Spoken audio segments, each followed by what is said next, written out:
नमस्कार सभी साथियों को, राम राम सभी को। कैसे हैं सब? बढ़िया, एकदम शानदार। तो आप सभी का हार्दिक स्वागत, हार्दिक अभिनंदन, स्वागत पल के भिचाए हिंदी ज्ञान धारा चैनल में। हिंदी की ज्ञान धारा आपको ले चलनी है, आगे बढ़ानी है अब इस धारा को, यह आप सभी का काम है।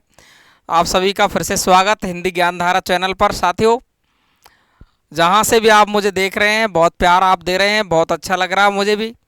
आपके कमेंट, आपके जो व्यूज़ है वो बहुत आनंदित कर रहे हैं, खुश कर रहे हैं। अपन ने चैनल का नाम चेंज कर लिया है, जो DS सैनी चैनल था उसको अपन ने ज्ञान धारा में बदल दिया है, हिंदी ज्ञान धारा में। पढ़ते रहिए साथियों, बहुत आनंद के साथ, और बहुत ही महत्वपूर्ण क्लास आपके सामने मैं फिर से लेकर आया हूँ। ऐसी ही क्लास आपकी हर दिन चलती रहेगी, हर दिन चलती रहेगी, कुछ नया आता रहेगा। आओ साथियों, कम समय में करें दमदार तैयारी।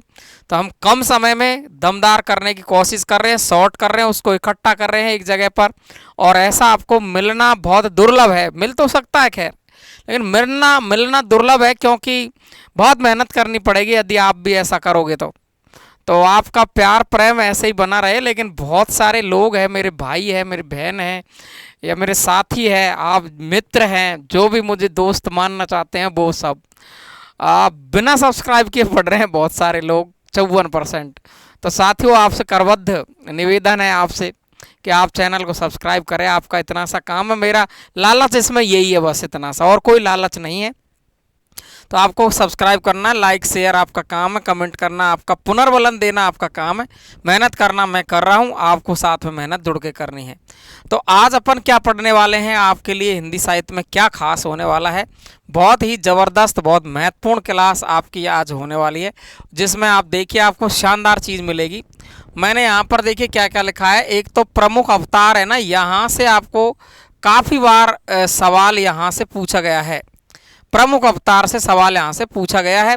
और आप देखें ना, तो प्रमुख रचनावली खंडों से भी आपके सवाल यहाँ पर कई बार यहाँ से पूछ लिए गए, रचनावली खंडों से भी सवाल। अब देखो, रचनावली जो खंड है वो कौन कौन से हैं, कौन किस कवि की रचनावली कितने खंडों में है, ऐसा सवाल आपको पूछ लेता है सीधा ही, वो देखेंगे। एक आपको ये प्रमुख सर्ग है, 3-4 सर्ग, जैसे कामायनी में कितने सर्ग है ना, तो आपको जैसे वैदेही वनवास में कितने सर्ग है, तो ऐसे 4-5 सर्ग है, उसके बारे में बात करेंगे। और कामायनी के पूरे 15 सर्गों को रटा डालूंगा मैं आज ही। आपको सीधा ही सवाल पूछता है कि बताओ कामायनी का छठा सर्ग कौन सा है, तीसरा कौन सा है, पांचवा कौन सा है, अंतिम कौन सा है, पहला कौन सा, कोई सा पूछ, कोई दिक्कत नहीं है, हम करेंगे करेंगे करेंगे करेंगे। तो देखिए साथियों, आइए करेंगे अपन दमदार तैयारी के साथ, और शुरू से अंत तक जो बना रहेगा, सफलता का राज यही है कि आप एक भी शब्द को नहीं छोड़े, तो बहुत बढ़िया होगा आपके लिए। तो देखिए साथियों, आप बात कर रहे हैं प्रमुख अवतार पर, तो देखिए यहाँ से काफ़ी बार सवाल आपका पूछ लिया गया है। ये जो मैं आपको यहाँ मैंने मोटे अक्षरों में लिखा है, क्योंकि सवाल तो भाई आता ही आता है हिंदी साहित्य में, बहुत ही शानदार। आपको कहेगा कि बताओ निम्नलिखित में से कौन सा सुदर्शन का अवतार है, कृष्ण की बंसी का अवतार कौन है, लक्ष्मण के शेषनाग का अवतार कौन है, राम की पादुकाओं का अवतार कौन है, विष्णु का अवतार कौन है। इस तरीके के सवाल आपको यहाँ से पूछे जाते हैं, काफ़ी बार पूछे गए, काफ़ी बार। आपको यह दे देगा निम्बकाचार्य किसके अवतार है, सीधा ही दे दिया, तो सुदर्शन का अवतार है, कृष्ण की बंसी का अवतार है, लक्ष्मण के शेषनाग का अवतार है, राम की पादुकाओं का अवतार। बड़े भ्रमित होते हैं, यहाँ से बड़ा भ्रमित होते हैं, तो कतई भ्रमित नहीं होने दूंगा मैं, बिल्कुल देसी भाषा में बात कर रहा हूँ आपसे। तो देखो, जो निम्बकाचार्य है ना, ये सुदर्शन कौन है, सुदर्शन भगवान विष्णु का जो सुदर्शन है, कृष्ण भगवान का सुदर्शन है ना। जब सैया मृत्यु सैया पर था, तो कर्ण की जब परीक्षा भगवान विष्णु ले रहे थे, उस वक्त पर भगवान विष्णु ने रूप चतुर्भुज धारण किया था, शंख चक्र गदा पद्म, शंख चक्र गदा पद्म चारों हाथों में लेकर के जब आए थे वो, तो एक हाथ में सुदर्शन चक्र था, तो वो सुदर्शन का अवतार माने जाते हैं कौन, निम्बकाचार्य। क्लियर है? लंबी चौड़ी कथा है, अब कथा सुनाने तो मैं आया ही नहीं हूँ, आपको पढ़ाने आया हूँ सीधा, ठीक है ना। तो हिंदी तो पढ़ाते हैं, साहित्य को पढ़ाते हैं, तो कथाएं तो बहुत सारी आती है दिमाग में, लेकिन मन करता सुना दूं आपको, लेकिन वक्त नहीं है आपके पास और मेरे पास। तो देखिए, निम्बकाचार्य है वो किसके अवतार है? सुदर्शन के अवतार है, भगवान विष्णु के सुदर्शन चक्र के अवतार है। हितहरि वंश है, ये हितहरि वंश कृष्ण की बंसी का अवतार माने जाते हैं। भगवान कृष्ण की जो बंसी है, मुख पर मीठी मीठी सुरीली सुरीली आवाज, जब गोपिकाएं भागती आती थी उसकी आवाज सुनकर, वही बंसी का अवतार माने जाते हैं हितहरि वंश। क्लियर है? इसके बाद में लक्ष्मण का, जो भगवान लक्ष्मण है, उनके शेषनाग जो अवतार लिया था उन्होंने, जिसको पृथ्वी पर पृथ्वी टिकी हुई है वही शेषनाग है, तो वो शेषनाग का अवतार माने जाते हैं रामानुजाचार्य। अरे इसके नाम से पता चल रहा है राम धन अनुज धन आचार्य, राम के अनुज लक्ष्मण, राम के अनुज, राम के छोटे भाई लक्ष्मण, तो लक्ष्मण के शेषनाग अवतार कौन है? रामानुजाचार्य। और हितहरि वंश कृष्ण की बंसी का अवतार है, और निम्बकाचार्य सुदर्शन का अवतार है। क्लियर है चारों? और ये देखिए नकमालवार और सटकोप, ये नकमालवार काफी बार पूछा गया है। भगवान राम की पादुका है, तो उनका चरण है, राम की पादुकाओं के चरणों की जो पादुकाएं हैं उनके अवतार माने जाते हैं नकमालवार। और सटकोप, ये सटकोप है, भगवान खुद विष्णु का ही अवतार इन्हें माना गया है कि भगवान विष्णु ने सटकोप के रूप में ही अवतार लिया है। तो विष्णु का अवतार षटकोप है, राम की पादुका है, भगवान राम की, श्री राम भगवान की पादुका है, उनका अवतार नकमालवार है। लक्ष्मण के भाई शेषनाग है, उनका अवतार लक्ष्मण के, वो राम के भाई लक्ष्मण का जो शेषनाग अवतार है उसके कौन है? रामानुजाचार्य। कृष्ण की बंसी का अवतार है हितहरि वंश। सुदर्शन का अवतार माने जाते हैं निम्बकाचार्य। बताओ किसी को कोई दिक्कत है क्या? यहाँ तक कोई दिक्कत हो तो मुझे बता दें, आप में से कोई भी बता दो फटाफट से। कोई नहीं है ऐसा? चलूँ मैं आगे अब? तो चलते हैं, समझ में आ जाएगा। निम्बकाचार्य सुदर्शन का अवतार, हितहरि वंश कृष्ण की बंसी है, रामानुजाचार्य शेषनाग है, नकमालवार राम की पादुका, सटकोप विष्णु का अवतार है। अगला चलते हैं अपन। देखो प्रमुख रचनावली खंड मैंने यहाँ पर लिखे हैं, और सारी रचनावलियों को खास खास जो पूछी जाती है उनको मैं एक साथ में कर दिया हूँ, तो आपको टेंशन लेने की बिल्कुल जरूरत नहीं है। महावीर प्रसाद द्विवेदी रचनावली कितने खंडों में लिखी गई है? सवाल कैसे पूछेगा आपसे? महावीर प्रसाद द्विवेदी रचनावली कितने खंडों में है? साहित्य में तो है ही महावीर प्रसाद द्विवेदी, आप जानते ही हैं। तो महावीर प्रसाद द्विवेदी रचनावली है वो आपकी कितने खंडों में है? 15 खंडों में। अब ये तो रटनी पड़ेगी भाई, इसमें तो मैं भी क्या कर सकता हूँ, कोई ट्रिक नहीं है। महावीर प्रसाद द्विवेदी की जो रचनावली है 15 खंडों में है। और मुंशी प्रेमचंद ने एक रचना लिखी है मानसरोवर, वो कितने खंडों में है? तो 8 खंडों में। मुंशी प्रेमचंद की रचना कौन सी है? मानसरोवर कितने खंडों में? 8 खंडों में है, 8 खंडों में है, ध्यान रखेंगे। महावीर प्रसाद द्विवेदी रचनावली 15 खंड, मानसरोवर 8 खंड। रघुवीर साय रचनावली, तो रघुवीर साय रचनावली है वो 6 खंडों में है।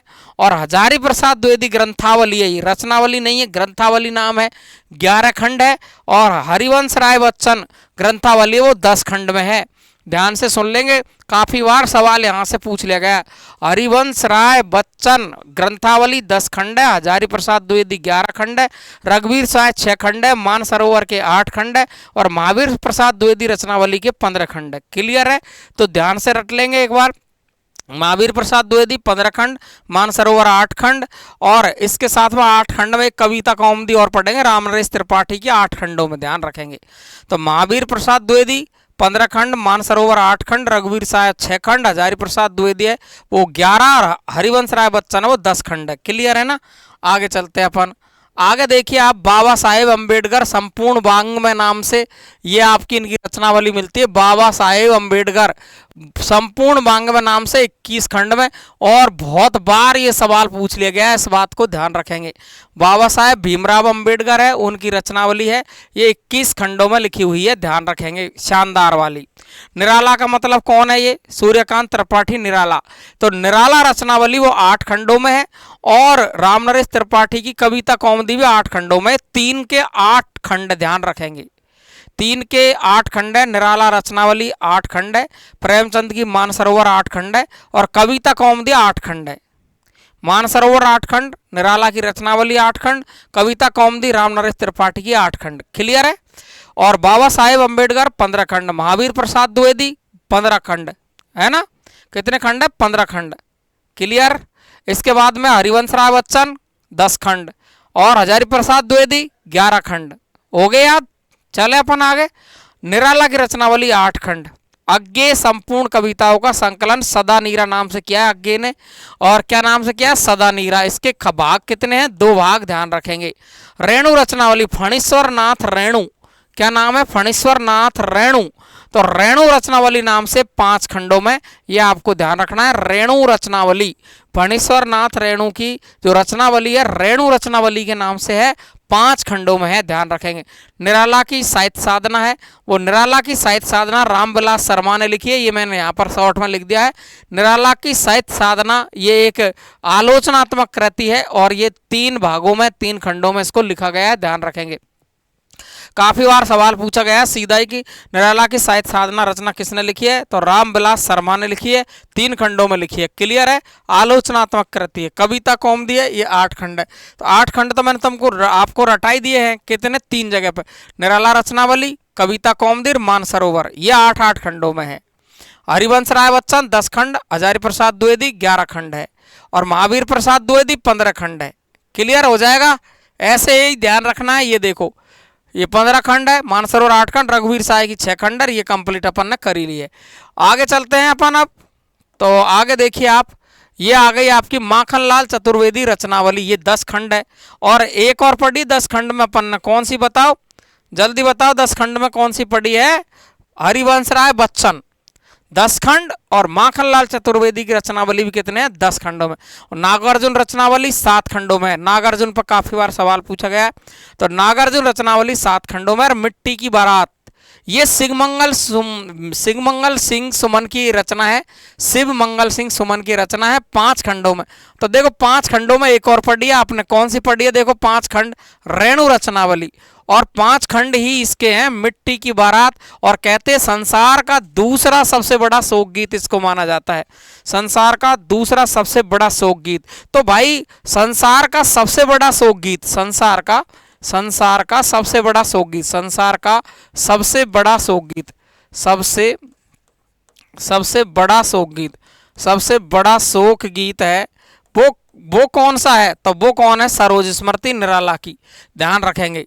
तो संसार का सबसे बड़ा शोक गीत तो सरोज स्मृति है, और संसार का दूसरा बड़ा शोक गीत है वो शिव मंगल सिंह सुमन की रचना है, मिट्टी की बारात। और ये कितने खंडों में? 5 खंडों में। और रेणु रचनावली भी कितने खंडों में? 5 खंडों में। अब मैं आपको रटवा देता हूँ, रेणु रचनावली 5 खंडों में है, ध्यान रखेंगे। और 5 खंडों में ही मिट्टी की बारात है, 7 खंडों में नागार्जुन है, ठीक है। और 10 खंड में माखनलाल चतुर्वेदी, और कौन है बताओ? हरिवंश राय बच्चन। 11 खंडों में कौन है? हजारी प्रसाद द्विवेदी। और महावीर प्रसाद द्विवेदी कितने खंडों में है? 15 खंडों में है। और बाबा साहेब अम्बेडकर 21 खंडों में। हो जाएगी याद? क्लियर है? एक बार मैं आपको रिपीट करना चाहूंगा, रिपीट करते हैं अपन थोड़ी सी देर में ही। पहले इसको पूरे जो अपन ने लिखे हैं, द्विवेदी 15 खंड, मानसरोवर 8 खंड, 8 खंड में 3 है। कौन कौन सी है? मानसरोवर, कविता कौमुदी है ना, और निराला, ये आपके 8 खंड है। तो रघुवीर साहब 6 खंड है, और हजारी प्रसाद 11 खंड है, हरिवंश राय ग्रंथावली 10 खंड है, बाबा साहेब अम्बेडकर 21 खंड, निराला रचनावली 8 खंड, सदानीरा 2 भाग, रेणु रचनावली 5 खंड, निराला की साहित्य साधना 3 खंड है, कविता कौमुदी के भाग है 8, और माखनलाल चतुर्वेदी रचनावली है वो 10 खंडों में है, नागार्जुन की 7 खंडों में है, मिट्टी की बारात है 5 खंडों में है। ये भी संसार का दूसरा बड़ा शोक गीत है, सरोज स्मृति पहला है। अब देखिए मैंने कहा प्रमुख सर्ग आपको रटने हैं, ये चारों रचनाओं के प्रमुख सर्ग आपसे पूछता है। चारों रचनाएं आप देखिए खासी बार कई बार पूछी गई है, तो आपसे पूछ सकता है यहाँ से सवाल कि ये एक जो रचना है आपकी साकेत, ये साकेत जो रचना है इसके बारे में कई बार सवाल पूछा गया है कि साकेत रचना किसकी है? मैथिली शरण गुप्त की है।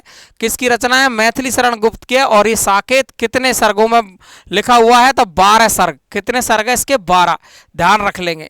ये देखो प्रिय प्रवास 1914 में लिखा हरिऔध ने, तो ये देखिए हरिऔध की रचना है कौन सी? प्रिय प्रवास, और इसके सर्ग है 17। और बोई वैदेही वनवास, बोई हरिऔध की रचना है, वैदेही वनवास कितने में? 18 सर्गों में। प्रिय प्रवास और वैदेही वनवास हरिऔध की रचना है, प्रिय प्रवास के 17 सर्ग है, वैदेही वनवास के कितने हैं 18 सर्ग है, और साकेत के 12 सर्ग याद रखेंगे, ध्यान रखेंगे। और कामायनी में तो आप जानते हैं जयशंकर प्रसाद की रचना है, 15 सर्गों में आपको याद रखनी है 15 सर्ग, और 15 सर्गों में से कोई से भी सर्ग का नाम पूछ सकता है, पहला, दूसरा, 5वां, 8वां, 7वां, 11वां, 14वां, है ना, इस तरीके से कोई सा भी सर्ग का नाम पूछ लेता। अब इतना गहरा सवाल आपको बना रहा था, आपको रटने हैं ये नाम किसी भी कंडीशन में। तो साकेत के 12 सर्ग है, प्रिय प्रवास के 17 सर्ग है, वैदेही वनवास के 18 सर्ग है, और कामायनी के कितने 15 सर्ग याद हो जाएंगे। अच्छे तरीके से रटना है किसी भी कंडीशन में। अब मैं आपको रटवाता हूं कामायनी के 15 सर्ग। तो कामायनी के 15 सर्ग है ना, तो देखिए आपको याद रखना 3-3 टुकड़ों में। तो मैं आपको लिख रहा हूं, देखो चिंता, चिंता एक है आपका आशा, चिंता, आशा, श्रद्धा। मैं जैसे बोल रहा हूं वैसे याद रखना, चिंता, आशा, श्रद्धा, चिंता, आशा, श्रद्धा। और दूसरी लाइन बोलूंगा मैं अभी आपको, चिंता, आशा, श्रद्धा, याद रखो, चिंता, आशा, श्रद्धा। अगला देखो क्या लिखूंगा मैं, काम, वासना, लज्जा, काम, वासना, काम, वासना, लज्जा। कैसे करूंगा, काम, वासना, लज्जा। क्या कह रहा हूं मैं, देखो, चिंता, आशा, श्रद्धा, काम, वासना, लज्जा, चिंता, आशा, श्रद्धा, काम, वासना, लज्जा, चिंता, आशा, श्रद्धा, काम, वासना, लज्जा, चिंता, आशा, श्रद्धा, काम, वासना, लज्जा। अगला देखो कर्म, कर्म, ईर्ष्या, देखो कर्म, ईर्ष्या, कर्म, ईर्ष्या, ईड़ा। क्या लिखेंगे, कर्म, ईर्ष्या, ईड़ा, कर्म, ईर्ष्या, ईड़ा, कर्म, ईर्ष्या, ईड़ा। मैं फिर से देखो, फिर से ध्यान दे रहा हूं, चिंता, आशा, श्रद्धा, काम, वासना, लज्जा, चिंता, आशा, श्रद्धा, काम, वासना, लज्जा, कर्म, ईर्ष्या, ईड़ा, कर्म, ईर्ष्या, ईड़ा। तो कितनी लाइन हो गई, एक तो ये हो गई, एक ये हो गई, एक ये हो गई। अब अपन को चौथी और 5वीं लाइन और याद करनी, पूरे 15 सर्ग आपको याद हो जाएंगे, है ना। देखो, स्वप्न, संघर्ष, निर्वेद। क्या करना है, स्वप्न, संघर्ष, निर्वेद, स्वप्न, संघर्ष, स्वप्न, संघर्ष, निर्वेद, स्वप्न, संघर्ष, निर्वेद, है ना। और दर्शन, रहस्य, आनंद। क्या करेंगे अपन, दर्शन, दर्शन, रहस्य, आनंद, दर्शन, रहस्य, आनंद, दर्शन, रहस्य, आनंद, दर्शन, रहस्य, आनंद। देखिए हुए क्या 15 सर्ग। ये जो मैंने आपको 5 लाइनें लिखी, ये पांचों लाइन आपको इसी तरीके से रटनी है।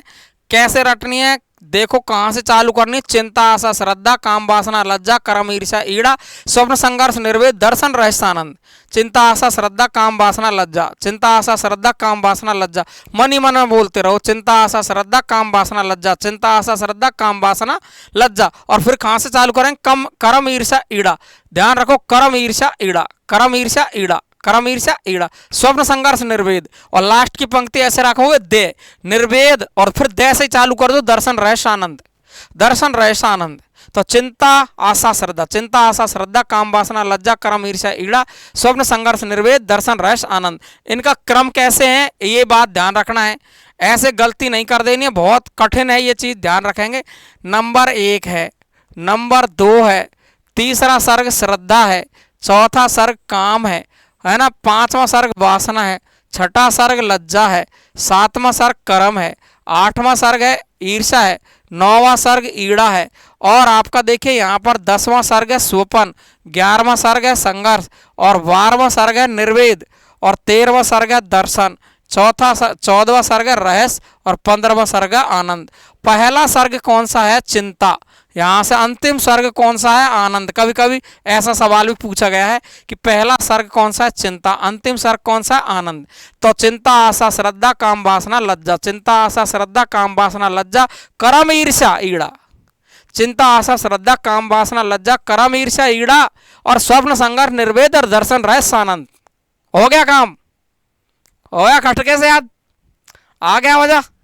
तो बस यही याद करना है, यहां से सवाल पक्का है, पक्का पक्का पक्का आने ही वाला है। खुश हो जाना है अब तो आपको, और अब भी खुश नहीं हो रहे ना तुम, तो फिर तो मामला गड़बड़ है यार, फिर तो मामला गड़बड़ है।